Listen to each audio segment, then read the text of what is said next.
phenomenal review scores given to Dead Space 2 this week, it's easy to overlook the other third-person shooter that was recently released, feelplus and Square Enix's Mindjack. This Xbox 360 and PlayStation 3 title has an ambitious plot and some interesting concepts for its new gameplay mechanics, but unfortunately fails to deliver on both departments. Regardless, whenever I don't care for a game, there's always a bunch of you out there who want to give it a shot anyway, so let's take a closer look. Here's Mindjack.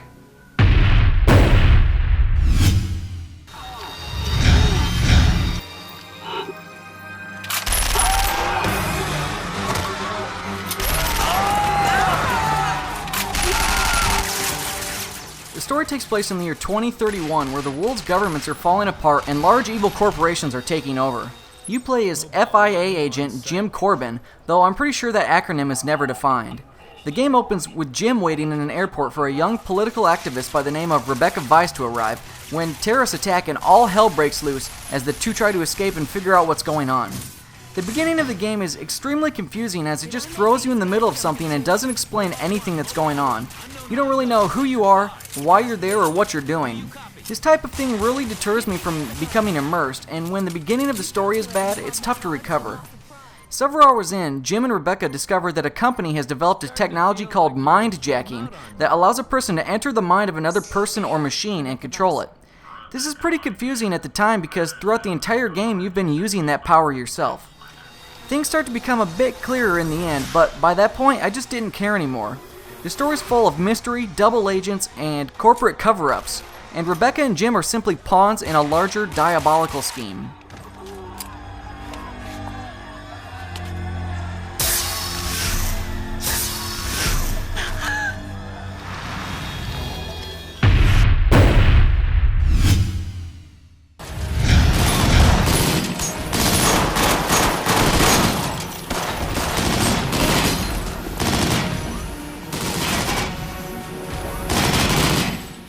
Mindjack's 30 levels took me about 9 hours to complete by myself.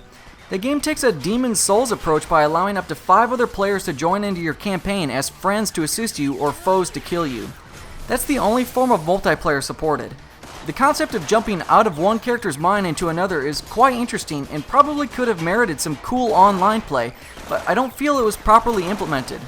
I happened to get ganked while fighting a boss, and then realized that I could turn off the ability for others to join my game. I then made sure to keep this option set for the remainder of my playthrough.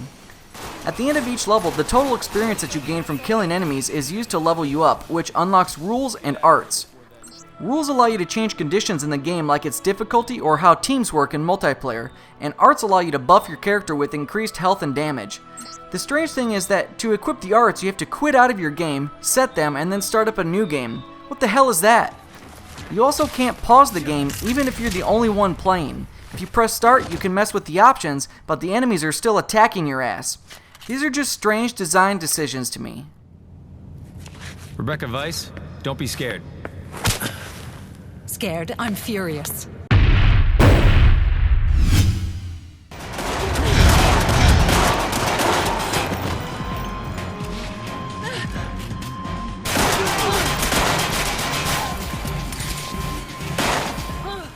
The gameplay in Mindjack is nothing to brag about.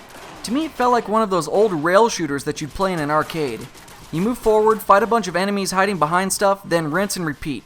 Everything is immediately repetitive as you'll fight the same enemies using the same weapons and will fight in uninteresting levels that all look and feel the same. You also lose all of your weapons each time you begin a new level, which seemed pretty stupid to me. Combat is based around a cover system that is wonky at best. Many times you'll try to hide against a wall, only to roll out into the open and get blasted to hell instead. What's worse is the cover messes up a lot of your shots. Even though you've got a perfect line of sight to the enemy and your gun barrel is clearly over or around the obstruction, your bullet sometimes hits the wall you're hiding behind.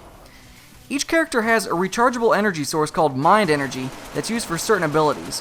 When you deal enough damage to an enemy soldier or robot, right before you kill them you can make them a mind slave where they stand up and start fighting with you. You only have a short period of time to do this, and you must be within a certain range to use the ability. At any time you may leave your body and hack into another to take them over yourself. You can mindjack Jim, Rebecca, innocent bystanders, or any of your mind slaves.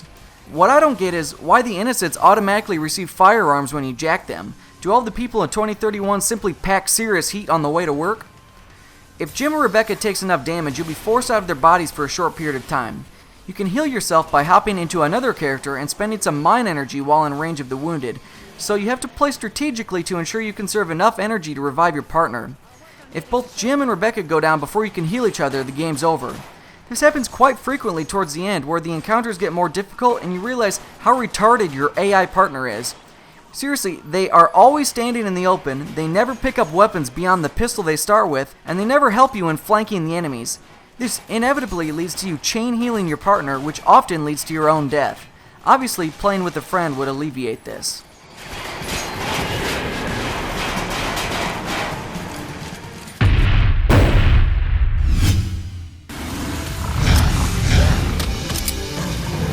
Stand back.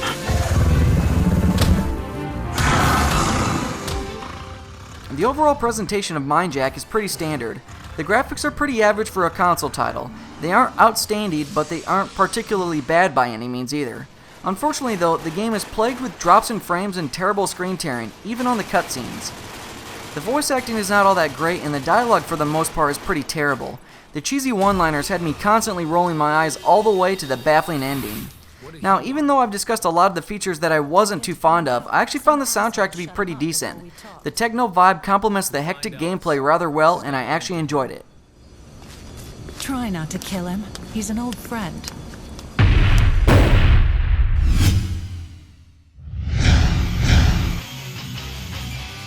It's really unfortunate to me that I didn't enjoy Mindjack. The story in the game as a whole had a really cool concept, one that I've not yet seen in any other game, and I feel that if done properly, would have been extremely entertaining to play.